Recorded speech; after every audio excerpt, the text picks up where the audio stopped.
Parfois, nous nous trouvons dans des situations où nous pouvons ressentir de la honte. Nous pouvons nous sentir comme déshonorés.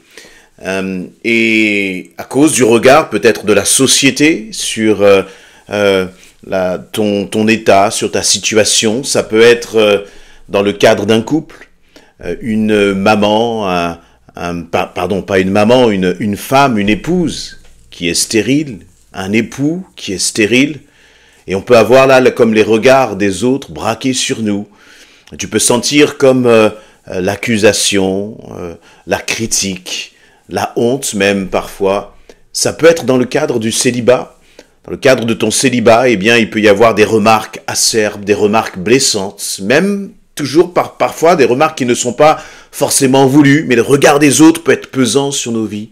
Ça peut être pour des parents qui ont un fils, une fille, qui est dans une situation difficile, qui traverse une mauvaise passe, qui a fait des mauvais choix dans la vie, et les autres, eh bien, vont avoir vont avoir et poser sur ces parents-là un regard très critique, un regard accusateur, un regard même qui va générer encore une fois de la honte chez ces personnes. Ça peut être une femme avec un enfant, mère seule, une femme divorcée, selon les cultures, selon les sociétés, eh bien, ou c'est comme, d'ailleurs, dans la Bible, cette femme qui nous est dite, une femme de mauvaise vie et qui est entrée dans la maison de Simon le pharisien, alors que Jésus était là, assis à cette table. Ça peut être cette femme adultère ou cette femme samaritaine, beaucoup d'exemples finalement que nous voyons, que nous rencontrons dans la Bible, et qui, à cause du regard des autres, fait peser sur toi eh bien, une forme de honte, une forme de déshonneur. Ça peut être, tu es dans une situation professionnelle précaire. Tu peux être dans une situation où tu as besoin de papier, d'un visa, et à cause de cela, tu sens comme une honte sur toi. Laisse-moi te dire que Dieu a des paroles d'encouragement en ce qui te concerne. Ça peut être quelqu'un un jeune, un étudiant, qui est dans un moment difficile dans ses études, qui se cherche peut-être, et qui a eu quelques échecs. Et là, à cause de cela, tu peux te comparer à ton frère, tu peux te comparer à ta sœur, tu peux te comparer aux autres et considérer que toi, eh bien, tu ne vaux rien, qu'il y a quelque chose là que tu as mal fait dans ta vie, peut-être. Peut-être que tu as toutes ces pensées-là qui sont en toi. Mais laisse-moi te dire que dans Isaïe 54, le Seigneur veut te dire quelque chose. Et Dieu, là, dans ce passage-là, à travers le prophète Isaïe, va parler à son peuple, au peuple d'Israël. Et il va lui dire, et je crois qu'il te parle aussi, qu'il me parle aussi, qu'il nous parle là aussi. Il va lui dire, pousse des cris de joie, toi qui étais stérile. Toi qui n'enfantais pas, éclate en chant joyeux, cri d'allégresse, toi qui n'as pas connu les douleurs de l'enfantement, car l'Éternel déclare, les enfants de la délaissée seront bien plus nombreux que ceux de la mariée.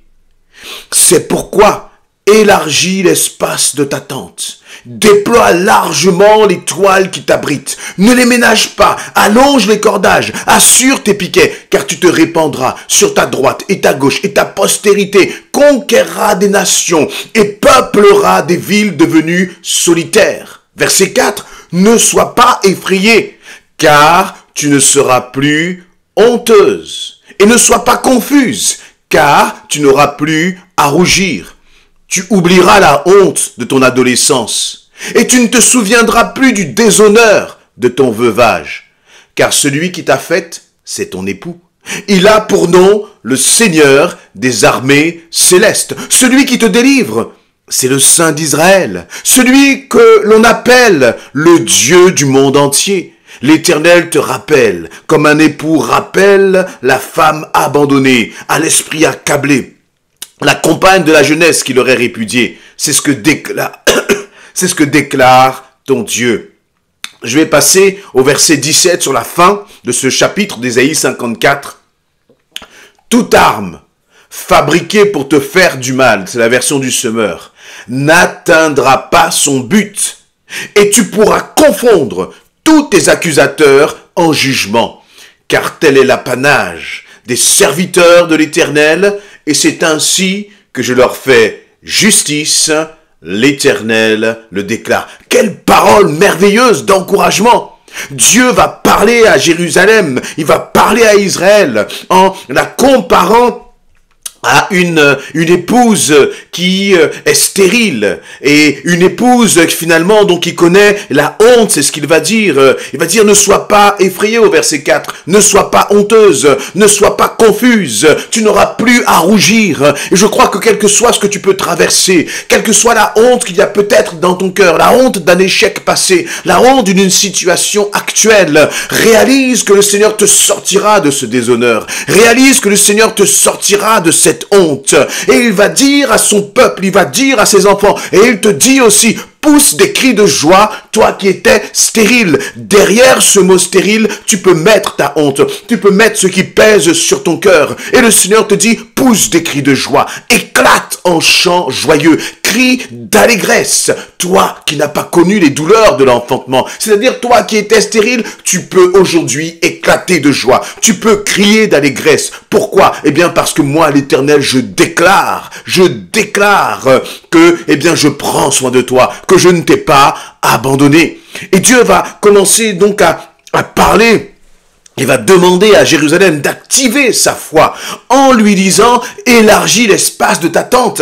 C'est-à-dire que, imaginez, la femme finalement qui est stérile, elle va avoir une petite tente, une petite maison. Elle ne va pas avoir une grande maison comme pour accueillir toute une famille. Mais là, le Seigneur lui dit « tu peux commencer déjà à élargir ta tente. Tu peux commencer à déployer les toiles de ta tente. Tu peux commencer à vraiment aller avec foi. » Parce que moi, je vais répandre à droite, je vais répandre à gauche, et ta postérité va conquérir des nations, dit l'Éternel. Il est celui qui nous sort de notre honte.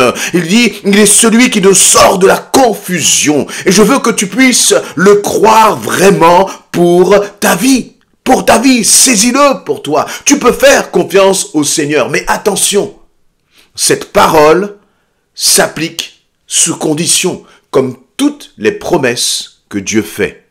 Il va dire justement à la fin du verset 17, « Toute arme forgée contre toi sera nulle et sans effet. Toute arme fabriquée pour te faire du mal n'atteindra pas son but.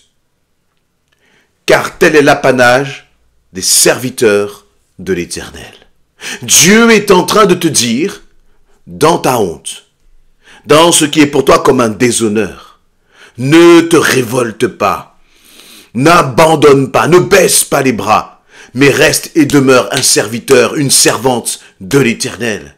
Reste attaché au Seigneur. Parce qu'en restant attaché au Seigneur, finalement, c'est comme si tu te couvres de sa bénédiction. C'est comme si, eh bien, sa promesse devient pour toi comme un bouclier à travers lequel tu vas pouvoir avancer et tenir ferme. Mais dès le moment où tu commences à agir par ta propre chair, dès le moment où tu commences à abandonner, dès le moment où tu commences à entrer dans l'incrédulité parce que tu ne vois pas la bénédiction arriver, alors c'est comme si tu sors finalement de dessous cette cape de la promesse. Vous voyez, il y a comme une cape, comme une protection, une bannière de la promesse de l'Éternel, une bannière de la bénédiction. Mais cette bannière de la bénédiction ne va s'exercer et va être au bénéfice de ta vie que si tu demeures serviteur de l'Éternel. Alors tiens bon, n'abandonne pas, ne lâche pas. Et le Seigneur le dit, toute arme forgée contre toi, elle n'atteindra pas son but. C'est-à-dire que les autres vont forger des armes contre toi. Ils vont tenter peut-être à travers des critiques, à travers des paroles acerbes, des paroles blessantes, des paroles humiliantes, rabaissantes. Ils vont tenter toutes sortes de manigance pour te faire tomber, mais face à cela, le Seigneur te dit, toi, occupe-toi d'élargir ta tente, occupe-toi d'élargir tes cordages. Cela veut dire quoi? Occupe-toi de continuer de marcher par la foi, de marcher avec assurance. Parfois, dans ce type de situation, nous pouvons mettre toute notre énergie à regarder l'autre qui nous fait du mal, à penser à l'autre, à regarder les projets de l'autre, à essayer de nous battre contre l'autre. Alors le Seigneur dit non, ne mets pas ton énergie dans cela, ne mets pas ta force dans cela, mais mets ta force et ton énergie à étendre encore tes cordages, à déclarer, à proclamer la bénédiction de Dieu sur ta vie. Continue de proclamer, Seigneur, je sais que je peux mettre ma confiance en toi, parce que tu es le Dieu de justice. justice, et c'est toi qui me feras justice. Et c'est ce qui nous est dit dans ce verset 17. C'est ainsi que je leur fais justice. C'est pas je leur ferai justice, c'est je leur fais justice. Dieu te fait déjà justice. Alors saisis cela par la main. Le Seigneur l'Éternel ne te laissera pas demeurer dans le déshonneur, dans l'humiliation, dans la honte. Mais il est celui qui viendra et qui te relèvera, Voyez, dans le verset 7, il dit, pour un petit moment, je t'ai abandonné, mais avec beaucoup de tendresse, je vais te rassembler. Pourquoi Dieu dit qu'il avait abandonné? Eh bien, Israël, c'est plutôt Israël qui avait abandonné Dieu. Et donc, finalement, Dieu, a été obligé de lâcher Israël, afin que dans son péché, Israël puisse réaliser combien elle avait besoin de Dieu. Toi aussi, tu as besoin de Dieu. Tu as pu sentir peut-être que Dieu t'avait abandonné. Mais parfois, c'est nous qui abandonnons Dieu. Très souvent, c'est nous qui, par notre comportement, nos conduites et nos choix, nous éloignons de Dieu. Mais dans ces situations, qu'est-ce que dit l'Éternel? Il dit, avec beaucoup de tendresse, je vais te rassembler. Je vais te rassembler. Là, je crois qu'avec beaucoup de tendresse, le Seigneur te ramène à lui. Il nettoie ta honte, il nettoie le déshonneur et il te revêt d'un vêtement de prince et de princesse de l'Éternel. Alors continue de lui faire confiance.